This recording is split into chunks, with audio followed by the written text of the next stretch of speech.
मनीष लोहिया जी। गुरुदेव, आपके चरणों में कोटि कोटि नमन। गुरुजी, भगवत मार्ग में चलने के लिए भगवान से निष्काम प्रेम आवश्यक बताया गया है, परंतु सांसारिक जीवन में लगातार आ रही नहीं, निष्काम प्रेम एक स्थिति है, स्थिति है। ये प्रारंभ में नहीं होती। प्रारंभ में सब कोई सकामता से चलता है।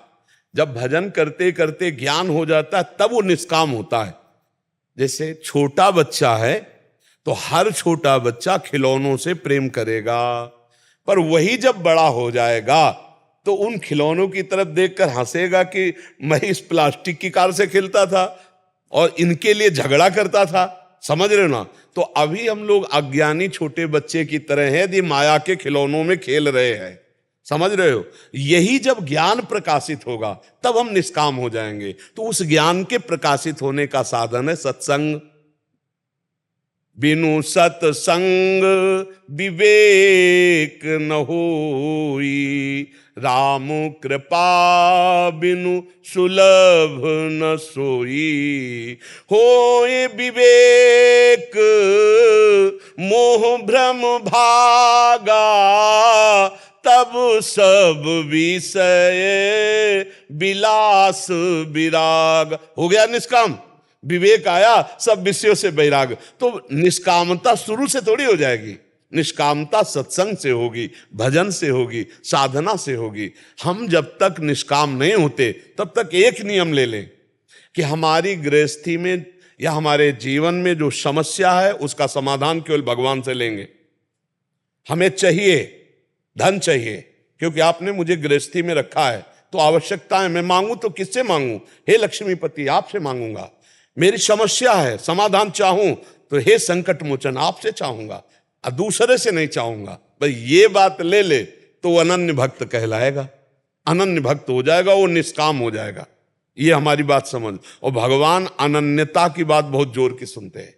जैसे ऐसे कि हमारी इस कामना की पूर्ति दुर्गा मैया तुम सुन लो, तुम नहीं तो सरस्वती जी तुम सुन लो, हनुमान जी तुम सुन लो, राम जी तुम सुन लो, भैरव जी तुम सुन। कोई नहीं सुनेगा। हमारी बात समझ लो कि ये स्वार्थी है, ये सबके आज। और एक अनन्यता ले लो, वही है सब में।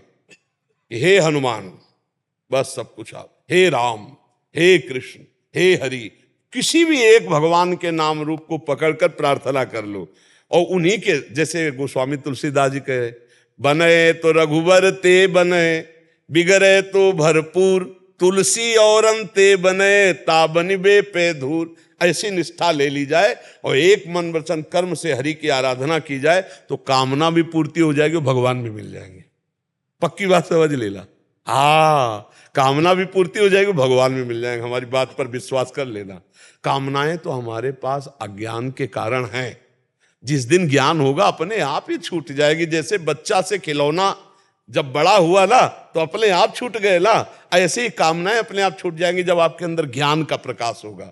चाहे 70 साल का हो, अगर ज्ञान का प्रकाश नहीं हुआ तो बच्चे ही समझो, क्योंकि खिलौनों में ही खेल रहा है, भोगों में ही खेल रहा है।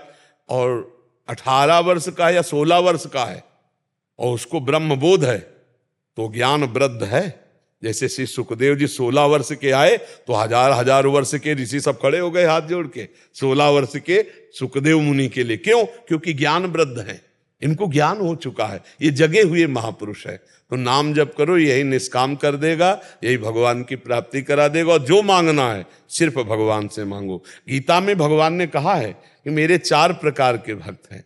अर्थार्थी, अर्थ चाहने वाले, आर्त, संकट निवृत्ति चाहने वाले, जिज्ञासु, जानने वाले, और ज्ञानी, मेरी आत्मा जाने हुए। समझ रहे ना? तो कोई शास्त्र विरुद्ध बात नहीं। भगवान से मांगना चाहिए, औरों से नहीं मांगना चाहिए।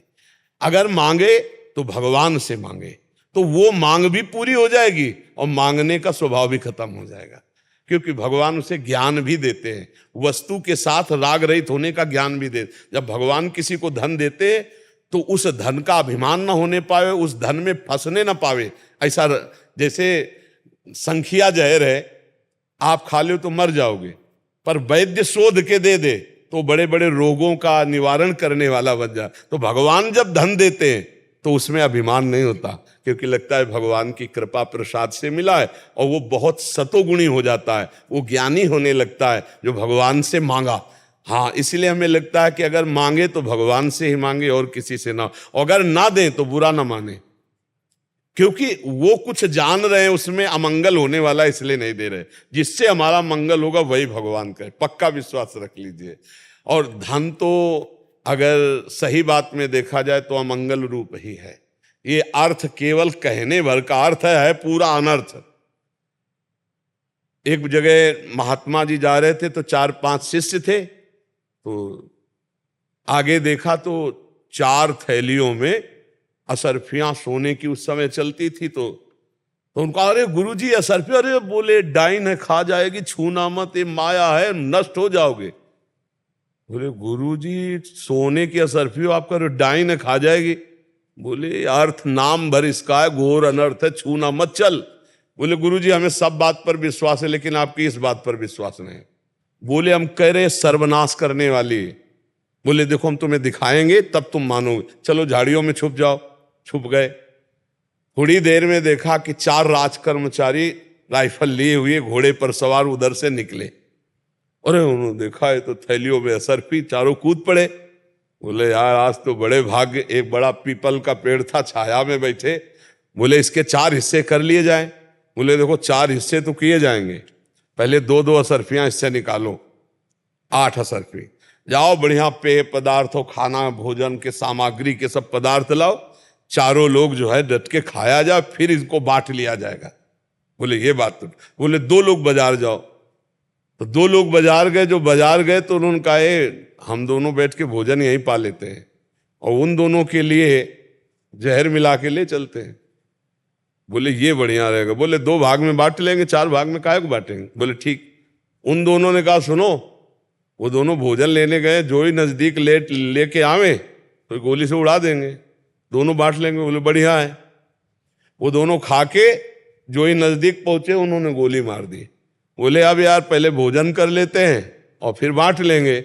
भोजन किया तो उसमें जय था, दोनों ढलक गए। गुरुजी ने कहा देखा, कहा गई ला डाइल, चारों को भाग ले यहां से, नहीं तो फंस जाएगा।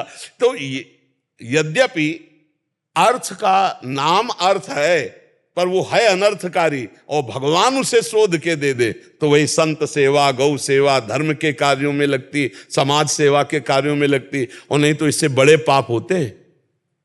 भारी भारी व्यभिचार, भारी भारी अपराध, पापाचरण ये धन ही कराता है। इसलिए हमें लगता है अगर मांगे भी तो श्री भगवान से मांगे और बहुत होश से इसका खर्चा करे तो ये जीवन लाभदायक हो जाएगा। नहीं तो धन से बड़े बड़े पाप हो जाते हैं।